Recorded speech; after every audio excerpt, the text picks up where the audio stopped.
poder apoyar aquí a Gerardo y a Yevir, pero también considero que es una de las actividades que Dios ha puesto en mi camino y que la hago con mucho gusto. Vamos a hacer hoy esta predicación. Número uno, no vamos a hablar de salvación, ni vamos a hablar de del pecado como pecado este, de,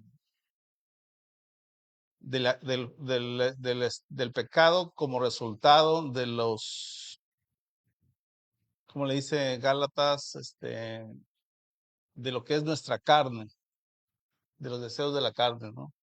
Sino vamos a hablar de las cosas que, que no estamos haciendo en lo personal y que no estamos haciendo indudablemente pues como iglesia, ¿no? Ya cuando estamos reunidos. No se lo tomen a personal o tómenlo tan personal como cada quien lo puede considerar, ¿no?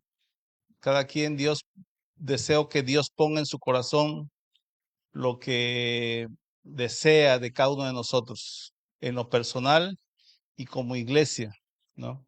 Y que sea Él el que nos enseñe, nos muestre, nos guíe en este camino y y sea Él el que nos anime o motive a hacer un cambio, si es que necesitamos hacer un cambio. No soy yo el que puedo decir qué cambio necesitan, pero todos conocemos la misión que Dios nos encomendó a cada, como iglesia en términos generales, ¿no? El, el de hacer discípulos. Vamos a empezar con un pasaje que está en el libro de Santiago, Santiago capítulo 1, versículo 22 y 25. Dice así la palabra de Dios: pero sed hacedores de la palabra y no tan solo oidores, engañándonos a nosotros mismos. Mas el que mira atentamente en la perfecta ley, la de la libertad, y persevera en ella, no siendo oidor olvidadizo, sino hacedor de la obra, este será bienaventurado en lo que hace. Padre, en el nombre de Jesús te doy gracias por este tiempo. Te doy gracias por tu palabra. Gracias por tu amor, por tu gracia y por tu misericordia, que hasta aquí nos ha sostenido, nos ha traído y nos mantiene firmes en la fe. Y gracias por todo lo que haces en nosotros y a través de nosotros. Te pido, amado Jesús, que pongas en nuestros corazones tanto el deseo como el hacer conforme a tu voluntad. Te pido, Espíritu Santo, que tomes control de nuestros corazones, de nuestra mente, que abras nuestros oídos, nuestro intelecto, nuestro corazón, a fin de que la palabra de Dios haga la obra que tiene planeada para cada uno de nosotros. En el nombre de Jesús. Amén. Cuando indudablemente todos sabemos que la palabra de Dios es fundamental, alimentarnos diariamente, espiritualmente en la palabra de Dios. Pero dice Santiago que cuando solo nos alimentamos de la palabra, cuando solo nos nutrimos de la palabra, pero no la ponemos en práctica, ¿no? Nos estamos engañando nosotros mismos. Y la visión que hoy quiero mostrarles es, yo crecí, ya les he platicado algunas veces, en un hogar violento, en un hogar abusivo, en un hogar donde se me maltrató o se me lastimó en innumerables ocasiones y hizo de mí un hombre violento, un hombre afortunadamente para el régimen militar yo era el perfecto, ¿no? Porque así querían que fuéramos. Pero en el transcurso de mi niñez y de mi juventud y de todo lo que fui, indudablemente causé mucho daño a todas las personas que me rodeaban, ¿no? La mayoría de las personas me tenían miedo mi presencia, mi personalidad, mi carácter, lejos de infundir respeto, infundía miedo. Entonces me respetaban porque me tenían miedo. Entonces, bajo ese parámetro, Dios me trae a la libertad, dice la palabra, los que miramos atentamente la ley de la libertad. Entonces yo entiendo lo que sucede en los hogares donde hay disfunción, donde la mamá tiene que trabajar. Mi mamá trabajó toda la vida. La mayor parte de mi niñez la viví solo en la casa, encerrado. Me dejaban abierta nada más una ventana. Lo que no sabía mi mamá es que me encantaba subirme por la ventana y salirme por ahí. Entonces, sé lo que hay atrás de las paredes, de las puertas de los hogares, donde el papá es alcohólico, donde es violento, donde no hay una comunión como familia, donde la mujer sufre violencia, donde hay maltrato, donde hay golpes. O sea, sé lo que está pasando ahí adentro. Aunque no lo vea, sé lo que pasa. Y si yo conozco, si yo sé de esto y conozco, porque la palabra de Dios me lo ha dicho y me lo ha mostrado, el no hacer nada, el mostrarme indiferente, el ocupar mi tiempo en ver series, en ver películas, en ver el fútbol, en ver lo que el celular me muestra, estar en las redes sociales, el gastar mi tiempo y mi vida en nada que sea provechoso para esas personas, entonces me estoy engañando yo mismo. Eso es lo que quiere decir Santiago. Yo me estoy engañando. Porque entonces me quiero decir que soy cristiano, pero no estoy haciendo nada. Nada por esas personas que están ahí, ¿no? Porque cuando yo entiendo el poder de la palabra, cuando yo entiendo la capacidad que tiene la palabra de Dios para cambiar, para transformar, para renovar, para motivar, para liberar a las personas, yo lo tengo guardada en mi buró o sobre mi buró o en la sala y no estoy haciendo nada con esa palabra. Sí, la leo todos los días tal vez, pero no estoy haciendo nada por esa palabra. Me estoy engañando yo solo. Porque me digo cristiano, pero mis hechos, diría, me están diciendo que no es cierto, ¿no? Pero si yo en cambio, comprendiendo esa palabra, persevero en ella y la muestro y la enseño y les hablo y oro por ellos e intercedo por ellos y hago un cambio en sus vidas, entonces quiere decir que yo estoy perseverando en ella y soy bienaventurado en todo lo que hago. ¿Por qué? Porque por poquito que sea o por grande que sea, siempre traerá frutos todo lo que hago en nombre de Dios. Entonces, ese es el problema. Vamos a analizar el diagnóstico de qué es lo que está pasando o qué es lo que puede estar pasando en nosotros. Y digo nosotros porque yo soy igual en esas circunstancias, ¿eh? Y la iglesia en términos generales, a nivel local, a nivel estatal, no sé, a nivel nacional, a nivel mundial, está pasando por situaciones muy similares a estas, ¿no? Hoy en día podemos ver en las redes sociales muchas personas que andan salvando perros en la calle, que los encuentran maltratados y heridos y los recogen y se los llevan a su casa y los curan y los alimentan y los dan en adopción y vemos a gente salvando patitos y vemos gente salvando animales silvestres y allá anda la gente y nos emociona y nos enternece ver esa situación. Como también la gente que es amable, que es cordial. Hoy la amabilidad es una noticia a nivel mundial. Hoy que veía hace algunos años, veía que un señor en medio de una nevada, se detenía a media calle y y hacía que el tránsito se detuviera para que una persona adulta mayor pasara a la calle en medio de la nieve que estaba nevando. Esa noticia causó tan impresión que le dio la vuelta al mundo en instantes. O sea, un simple acto de cortesía impactó al mundo entero. ¿Eh?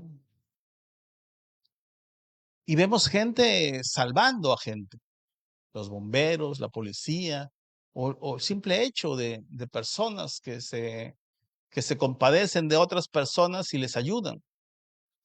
Y ponen en riesgo su vida. Y a veces yo pensaría si vale la pena hacer esa situación, ¿no? Porque lo vemos que lo hacen personas, pero no todos los hacemos. Y les quiero plantear dos escenarios que a mí me lo explicaron una vez y me impactó.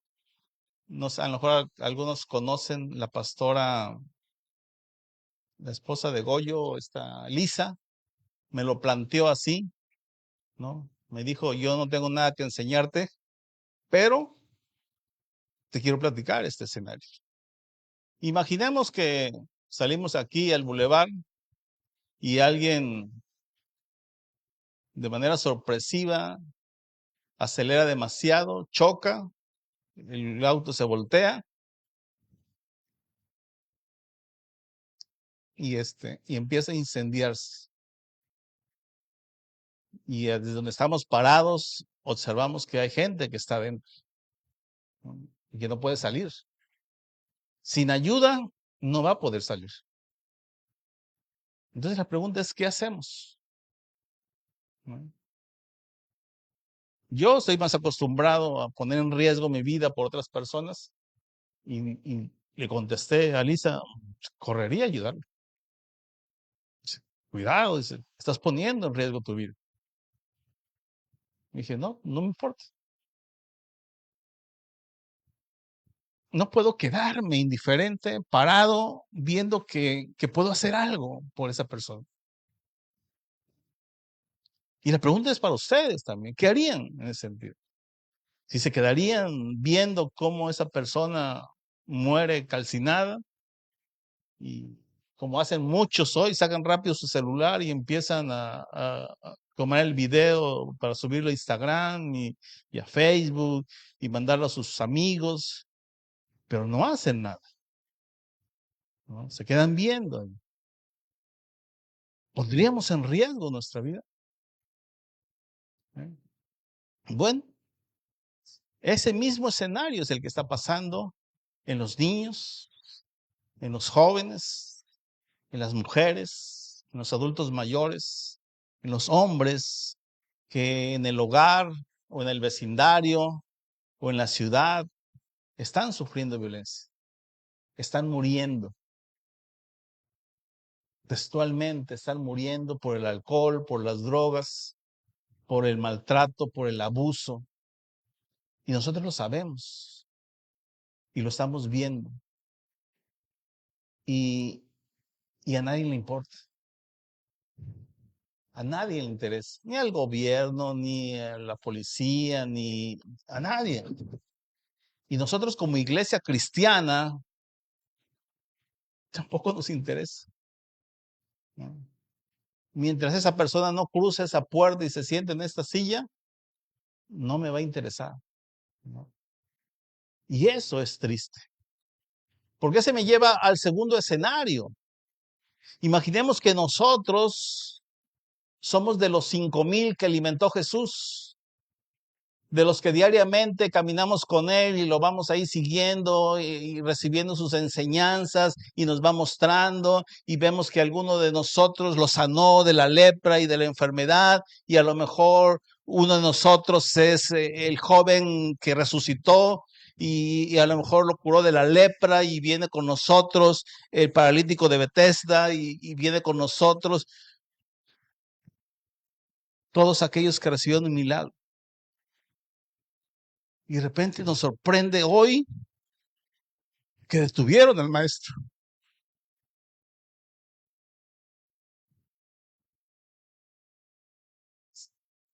5,000 hombres, más mujeres y niños, dice,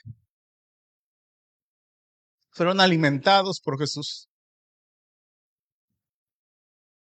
Un ejército suficiente hubiese sido para impedir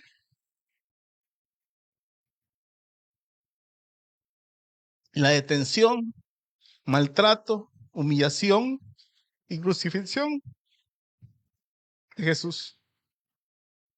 Y sin embargo no hicieron nada. Nadie levantó la mano. Nadie alzó la voz. Esa es la situación que vivimos. Y la vivimos hace 2000 años y la seguimos viviendo hoy. Y nos decimos cristianos conocedores de la verdad. Y sigue pasando.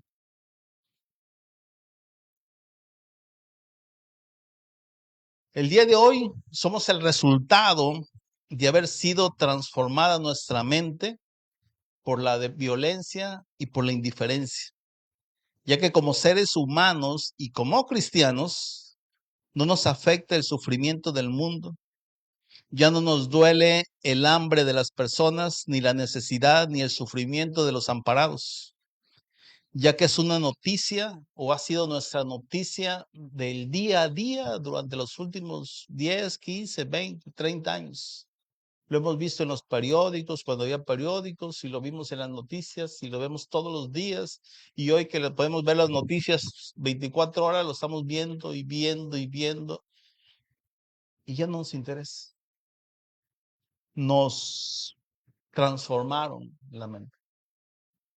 Nos hicieron una mente insensible, y esa mente insensible endureció nuestro corazón. Así de sencillo. ¿Qué pasó hace 2000 años? Bueno, era un pueblo que había sufrido violencia, maltrato, humillación, que la misma iglesia los había alejado tanto de Dios que habían dejado de creer en Dios. Y eso los hacía un corazón duro. El mismo Jesús se los dijo cuando le recriminaron sobre el divorcio. Es la dureza de su corazón. Desechar a la esposa es dureza del corazón de los hombres. Entonces, entre los rasgos de la personalidad con insensibilidad emocional encontramos falta de preocupación o de empatía por otras personas, la minimización del sufrimiento de las víctimas, incluso la poca preocupación por uno mismo. También la falta de capacidad para experimentar culpa es limitada o nula. Buscamos culpar a otras por nuestras equivocaciones, incluso por nuestros crímenes, sin importar el daño o el sufrimiento que hacemos. Y lo vemos en las noticias, o sea, alguien atropella a alguien y pues paga el abogado y la fianza y se acabó. Y el daño que hizo no le interesa. Y si es mi hijo, no, pues, lo rescato, lo saco del país, lo escondo y no pienso en la víctima, ¿no? El rasgo de carácter insensible se refiere a una persona emocionalmente endurecida o insensible al sufrimiento ajeno, carente de empatía o compasión, y puede estar dispuesta a actuar con dureza e indiferencia hacia los demás sin el más sentido de remordimiento o de culpa. Y a veces los vemos que lo atropellaron, lo asesinaron, lo mataron y nomás le dan la vueltecita y pasan ahí junto a ellos y como si nada se hubiese pasado. Esta es la sociedad en la que estamos sumergidos y que como cristianos desafortunadamente hemos sido contaminados. Porque dice el apóstol Santiago, capítulo 4, versículo 17, y el que sabe hacer lo bueno y no lo hace, le es pecado.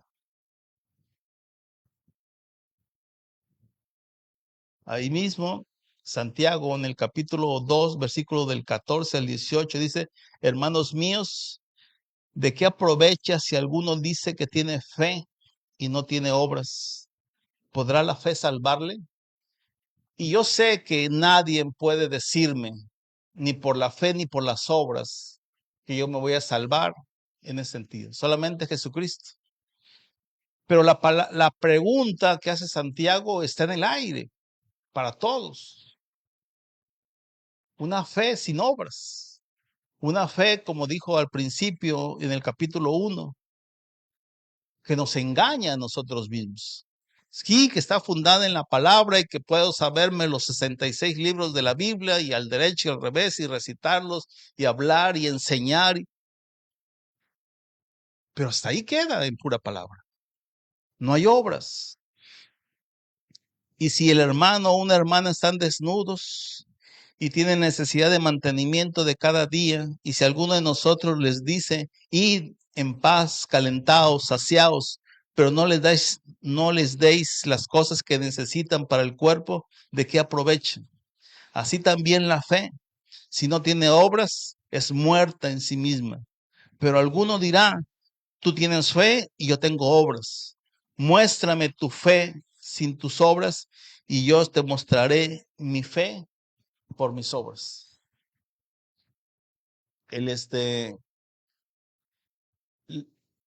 Lo que expone aquí Santiago es claro para nosotros.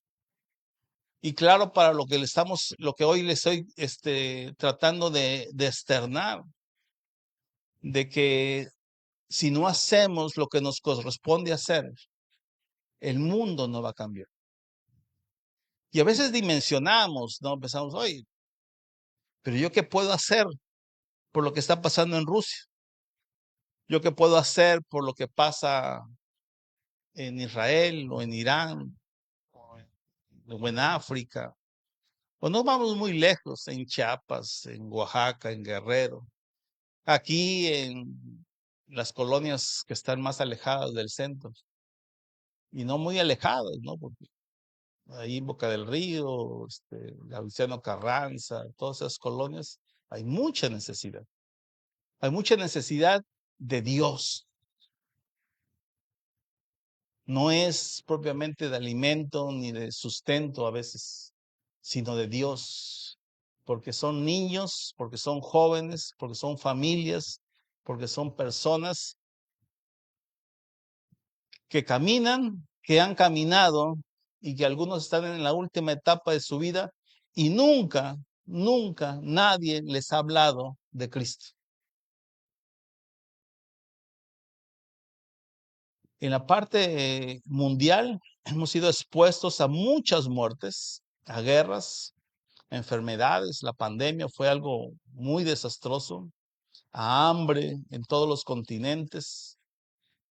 Y eso nos ha hecho insensibles. Me acuerdo yo hace unos 30 años atrás, estaba yo viendo la televisión en la mañana, que normalmente no lo hacía, ¿no? Nunca veía la tele en la mañana porque mi horario de trabajo no me lo permite.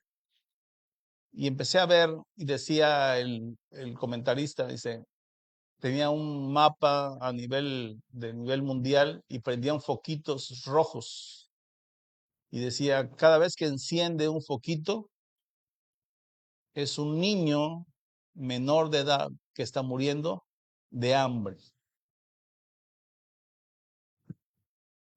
Y ya vi que Vietnam, la parte de Asia, la India, y, y me llenó de sorpresa empezar a ver a Chiapas, empezar a ver a Veracruz como parte del problema mundial de los niños que mueren por falta de alimento. Así de sencillo. ¿No? Me sorprendió. Pensé que estábamos exentos de esa situación y obviamente conforme fui aprendiendo y estudiando más, me empecé a dar cuenta de la necesidad tan grande que hay. Recordemos a Daniel, recordemos a los sacerdotes Esdras y Nehemías, y me impresionó Esdras y Nehemías. Daniel no tanto en ese sentido, porque finalmente Daniel nació en Israel. Daniel sufrió el sitio de Israel y vio con sus ojos de niño cómo Israel fue destruido y cómo él fue llevado, hecho esclavo a otro reino. Pero Esdras y Nehemías, ellos no nacieron en Israel. Ellos nacieron en el cautiverio y los tres tienen un común denominador. Su fe los llevó a posiciones de privilegio dentro de otros reyes. O sea, estos tres jóvenes vivían nice. O sea, Nehemías, su chamba era estar ahí con la botella de vino para cuando el rey alzaba la mano. Y eso le permitía vivir tan cómodo porque no podía estar ni triste ni preocupado por nada delante del rey. Así de cómodo estaba. Y Esdras igual.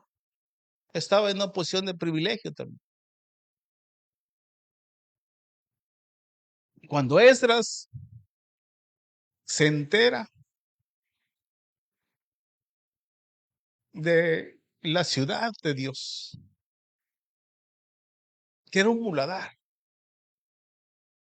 que sus muros habían caído, que el templo había sido destruido y que los hijos de Dios, los que se decían hijos de Dios, se habían dado y habían dado a sus hijos y a sus hijas en matrimonio a otras ciudades. Se rapó, rompió sus vestidos, se sentó en el lodo y lloró, sin comprender cómo era posible que digamos que somos hijos de Dios y hagamos cosas tan lejanas a ser hijos de Dios. Y Nehemías hizo lo mismo. Y Daniel hizo lo mismo. Y pusieron el pecado, no de ellos, pusieron el pecado de sus antepasados, pusieron el pecado de los que estaban presentes para pedirle a Dios perdón por lo que habían hecho.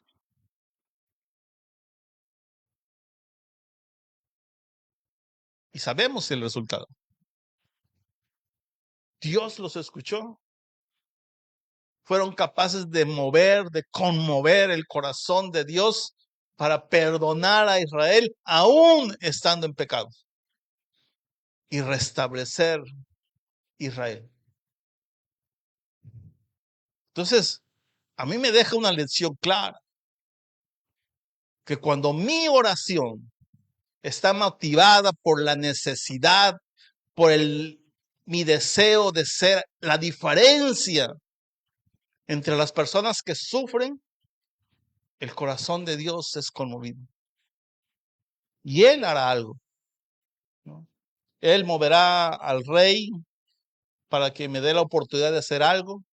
Él moverá, dará cartas, todo lo que dice que le dio a Nehemías, dinero, posesiones, órdenes, ordenó a otros reinos que lo apoyaran, todo lo que necesitara Nehemías y Esdras para que Israel fuera nuevamente edificado. Y ordenó que todo el que tuviera un israelita que pudiera comprobar su nacionalidad, regresara inmediatamente a Israel. Resultado de la oración de esos tres hombres. Podemos hacer la diferencia. Podemos cambiar la parte del sufrimiento que viven las niñas y los niños maltratados, abusados, los jóvenes que se prostituyen en las redes sociales en busca de reconocimiento y de placer, que buscan el dinero y la diversión fácil. Y que todos de una u otra manera sufrimos en nuestra niñez. Pasamos, conocemos. Necesitamos hacer un cambio para que las personas a nuestro alrededor empiecen a darse cuenta que hay Dios en nosotros. que hay Dios en Israel, que hay Dios en nuestros corazones. Yo debo estar consciente cuando entiendo todo esto, que mis oraciones, oramos por la familia, oramos por el auto, por el sustento, por las deudas, por la casa, por la salud, y se nos olvidan las demás personas. Debemos incluir nuestras oraciones para todas esas personas que están a nuestro alrededor sean alcanzados. Nos debe de preocupar, nos debe lastimar su dolor, su sufrimiento, aun cuando ellos no lo sepan. Porque sabemos que aquel que está alcoholizado, que aquel que está haciendo cosas indebidas, posiblemente puede decir que se siente muy bien, pero nosotros sabemos que llevan caminos de muerte. Lo sabemos. Necesitamos, nos tiene que doler su situación, nos tiene que motivar nuestras oraciones, nos tiene que preocupar la situación que está viviendo la ciudad, el país, el mundo. Porque si el amor de Dios está en mi corazón y puedo decir que el Espíritu Santo vive dentro de mí, mi oración debe ser diferente. Mi intercesión debe ser diferente. Mi tiempo debo ocuparlo en lo que es correcto, en lo que es puro, en lo que es digno de alabanza, en lo que es bueno, en las obras que Dios puso delante de mí y que planeó delante de mí desde mucho antes de que yo naciera. Que estamos a tiempo para hacerlo. Cuando acordamos este día, he estado orando desde hace más de una semana sobre este tema en especial. Y cuando esperaba yo escuchar la voz de Dios, Él me hablaba de su preocupación. Me hablaba de la preocupación de sus hijos, ¿no? Me hablaba de la preocupación de los que sufren afuera, de los que tienen necesidad, pero principalmente de ellos que no le conocen. Porque cuando sufrimos, es como cuando el médico te daba el diagnóstico y te dice que ya no hay nada que hacer. Es una persona que está sufriendo, que tiene escasez, que tiene necesidad, que sufre violencia, que sufre alguna enfermedad, que está desesperada, triste, deprimido. Sin Cristo, es una sentencia de muerte. O sea, ya no hay nada que hacer. Y eso es lo que Dios estuvo platicando conmigo. La preocupación por esas personas. Yo esperaba, ¿no?, de una manera egoísta, que me hablara del reino, que me platicara de cosas hermosas y lindas, pero entiendo la situación. Si veo el mundo, entiendo su preocupación. Y podemos pensar que Él conoce el principio y el fin de todo, pero si recordamos Juan 10:11, cuando Jesús en medio de la gente ve su sufrimiento por la muerte de Lázaro, lloró, se conmovió. O sea que el sufrimiento de las personas, de los cientos, de los miles, de los millones de personas que hoy están sufriendo hambre, persecución, muerte, injusticia, abuso, ese dolor le duele a Dios. Y hay una pregunta que sigue viva desde el profeta Isaías hasta estos tiempos. ¿A quién enviaré?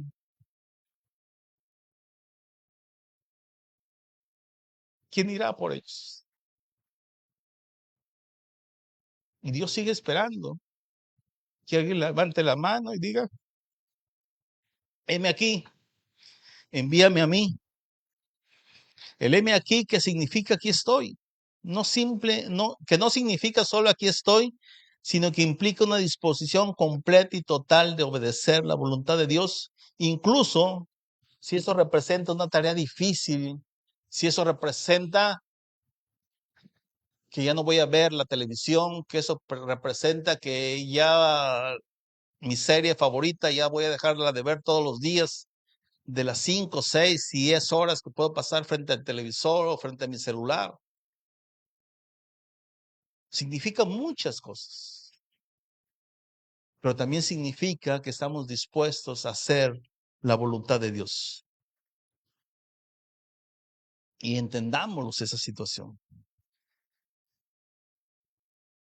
Romanos 12, versículo del 9 al 21 dice, no finjan amar a los demás, ámenlos de verdad, aborrezcan lo malo, aférrense a lo bueno, ámense los unos a los otros con afecto genuino, deleítense al honrarse mutuamente, no sean nunca perezosos, más bien trabajen con esmero y sirvan al Señor con entusiasmo.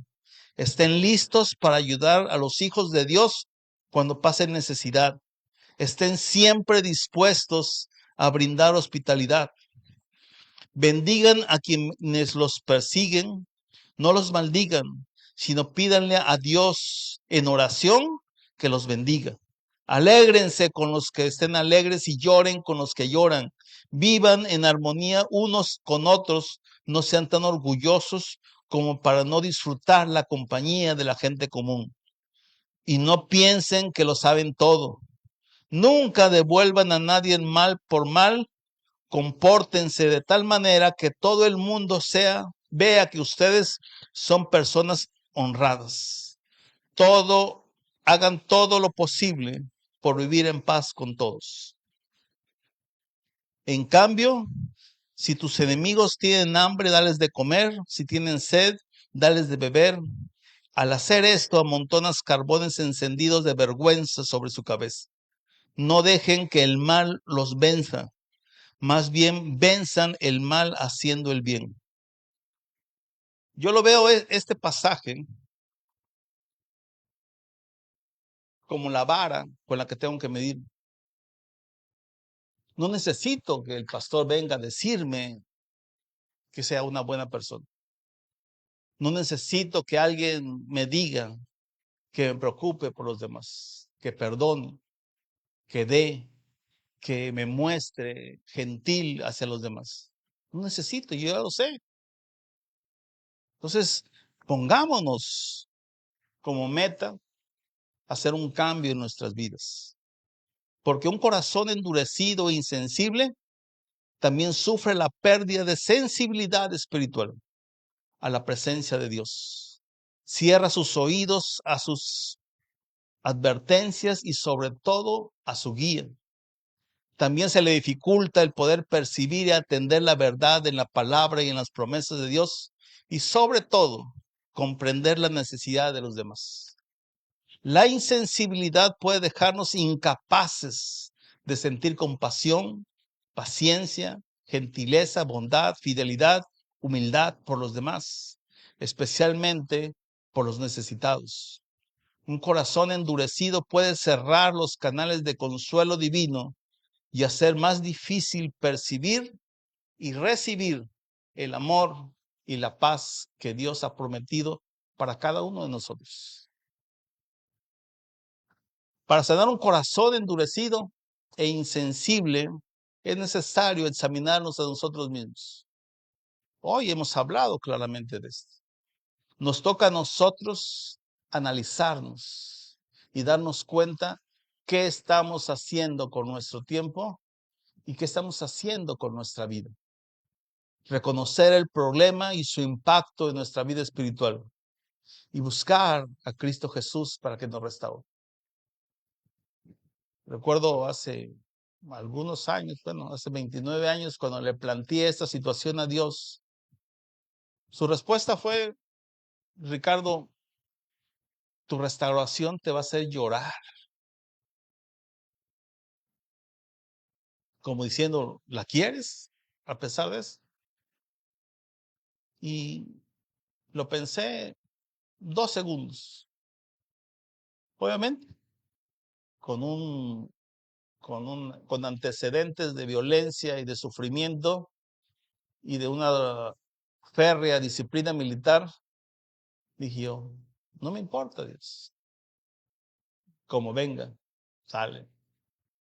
Y yo sé que fue difícil, pero cuando entendemos la victoria sobre nosotros mismos, entendemos el amor de Dios por nosotros y entendemos el gozo de Dios por nosotros.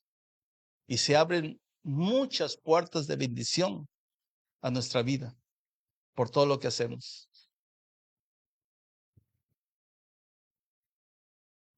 Hebreos 5, versículo del 11 al 14 dice, nos gustaría decir mucho más sobre este tema, pero es difícil de explicar, sobre todo porque ustedes son torpes espiritualmente y tal parece que no escuchan. Hace tanto que son creyentes que ya deberían estar enseñando a otros. En cambio, necesitan que alguien vuelva a enseñarles las cosas básicas de la palabra de Dios.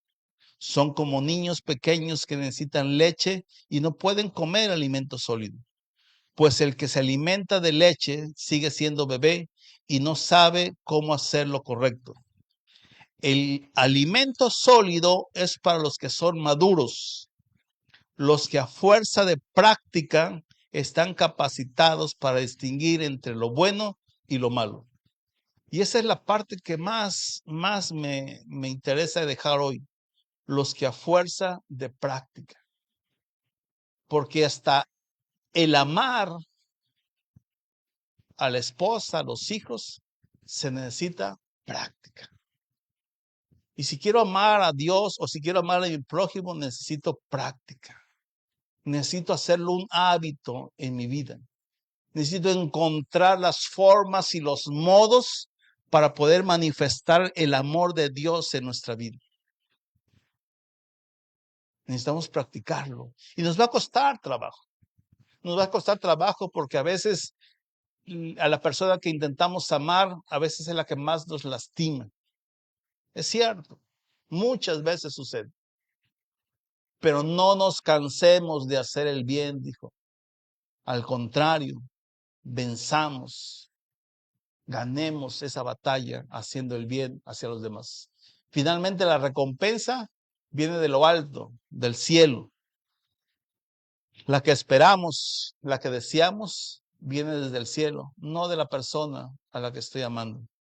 El arrepentimiento genuino implica un cambio de corazón y una disposición a hacer la voluntad de Dios. Buscar a Dios a través de la oración, la lectura y la adoración, pero sobre todo poniendo en acción nuestra fe, ayudando a las personas con sus necesidades, consolándoles con sus problemas y guiándolos a caminar con Jesucristo. Hoy te toca a ti, como me toca a mí también, decidir seguir igual que siempre o ser la diferencia que cambiará mi vida y la vida de todas las personas que nos rodean. Es tu decisión. Les quisiera pedir que se levantaran, vamos a hacer una oración para terminar.